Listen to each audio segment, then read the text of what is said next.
আসসালামু আলাইকুম ভিউয়ার্স, আশা করি সবাই ভালো আছেন।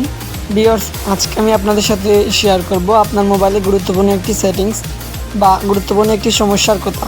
তো ওই সমস্যাটা কি, সেটা হচ্ছে আপনারা অনেকেই প্লে স্টোরে বা বিভিন্ন ওয়েবসাইট থেকে বা গুগল থেকে বা বিভিন্ন ব্রাউজার থেকে আপনারা অ্যাপ বা অ্যাপ্লিকেশন ইনস্টল করতে গিয়ে বাধাপ্রাপ্ত হন। মানে অ্যাপ্লিকেশনটি ইনস্টল হয় না, বিভিন্ন ধরনের সমস্যা দেখায়, অথবা ইনস্টল অবস্থায় অনেক সময় লাগে, অথবা এমনও হয় অনেক সময় দেখা যায় অ্যাপটি ইনস্টল করতে গিয়ে আরও 2 থেকে 3টি অ্যাপ দেখাচ্ছে, সেগুলোকে ডিলিট করতে হবে। তো ভিউয়ার্স, যদি এ ধরনের বা এরকম কোনো প্রবলেম হয়ে থাকে তাহলে আজকের ভিডিওটা আপনি পুরো কন্টিনিউ করলে এ ধরনের প্রবলেম থেকে আপনি মুক্তি পাবেন। তো এ ধরনের সমস্যা দুটি কারণে হয়ে থাকে। ফার্স্ট অফ অল, যদি আপনার র্যাম বা রমের উপর প্রভাব ফেলে, অর্থাৎ যদি আপনার মোবাইলের র্যাম বা রম পুরোপুরি ভরে যায় বা খালি না থাকে, সেক্ষেত্রে এরকম প্রবলেম হয়। আর দ্বিতীয় নম্বর প্রবলেম হচ্ছে, যদি আপনার প্লে স্টোরে কোনো ধরনের প্রবলেম থেকে থাকে তাহলে এরকম প্রবলেম হয়। অর্থাৎ আপনার প্লে স্টোরে একটি অ্যাপ্লিকেশন রয়েছে, অল অ্যাপ পারমিশন যদি এরকম ইন্টারফেসে যদি আনএলাও দেওয়া থাকে, সেক্ষেত্রে এরকম হতে পারে।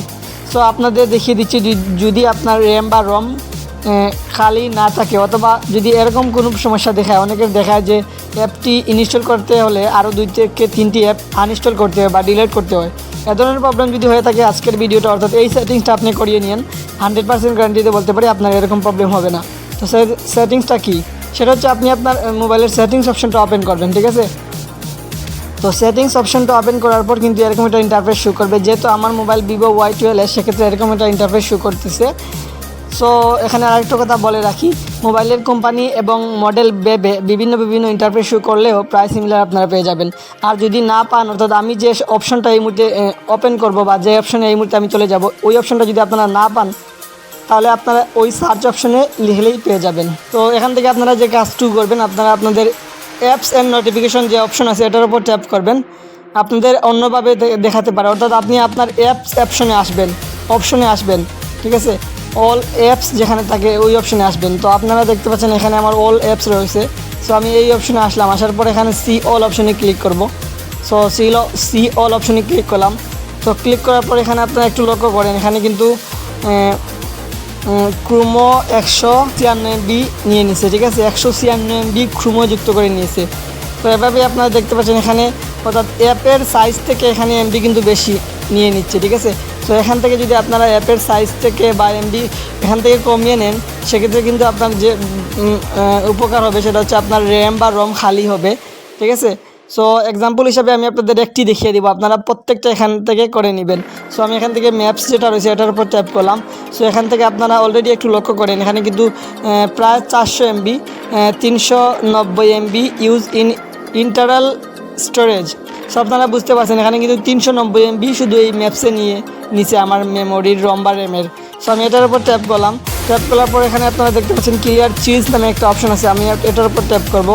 সো এখান থেকে আপনারা একটু লক্ষ্য করেন, এখান থেকে কিন্তু অলরেডি 202 MB চলে আসছে। সো আমি যদি আবার ক্লিয়ার স্টোরেজে ক্লিক করি, সেক্ষেত্রে এই অ্যাপের অর্থাৎ গুগল ম্যাপসের যতটুকু সাইজ রয়েছে, যতটুকু এমবি জুড়ে একটি গুগল ম্যাপস থাকার কথা, ঠিক ততটুকুই হয়ে যাবে। সো ওকে অপশনে ক্লিক করব। সো ভিউয়ার্স, আপনারা লক্ষ্য করেন এখানে কিন্তু একটু আগে ছিল 392 MB, এখন কিন্তু আসছে মাত্র 202 MB, ঠিক আছে। সো এভাবে আপনারা প্রত্যেকটা অ্যাপ্লিকেশন থেকে এভাবে এমবি কমিয়ে নেবেন, ঠিক আছে। তো তারপর আপনারা দেখবেন আপনাদের মোবাইলের র্যাম বা রম থেকে অনেকটুকু খালি হয়ে গেছে। সো সেক্ষেত্রে আপনারা আপনাদের প্লে স্টোরটা ওপেন করবেন, ঠিক আছে। ওপেন করার পর দেখবেন অবশ্যই আর ইনস্টল হবে, আপনার অন্য কোনো অ্যাপ বা অ্যাপ্লিকেশন ডিলিট চাইবে না, ঠিক আছে। এরপরেও যদি 2 নম্বর অপশনে না হয়, তাহলে আপনারা যে কাজটি করবেন, আপনারা আপনাদের প্লে স্টোরটা ওপেন করবেন। ওপেন করার পর আপনাদের জিমেল আইকনে ক্লিক করবেন প্লে স্টোরে। তারপর আপনারা নিচের দিকে সেটিংস অপশন পেয়ে যাবেন, এটার উপর ট্যাপ করবেন। তো তারপর আপনারা দেখতে পাবেন এখানে লেখা আছে জেনারেল সেটিংস, এটার উপর ট্যাপ করবেন। তো তারপর নিচের দিকে স্ক্রল করবেন। স্ক্রল করার পর এখানে দেখতে পাবেন অ্যাপ ইনস্টল অপটিমাইজেশন। যদি আপনাদের এটা এরকম দেওয়া থাকে, অফ করা থাকে, তাহলে এটা এরকম করে দিবেন, অর্থাৎ অন করে দিবেন। তারপর অবশ্যই আপনাদের সেট থেকে যে কোনো অ্যাপ্লিকেশন ইনস্টল হবে, ঠিক আছে। তো ভিউয়ার্স, বিষয়টা আশা করি বুঝাতে পারছি। আজকের ভিডিওটা আপনার কাছে কেমন লাগলো অবশ্যই কমেন্টের মাধ্যমে জানিয়ে দিবেন। যদি ভিডিওটা ভালো লেগে থাকে তাহলে অবশ্যই একটি লাইক করবেন। ভালো থাকবেন, সুস্থ থাকবেন, আল্লাহ হাফিজ।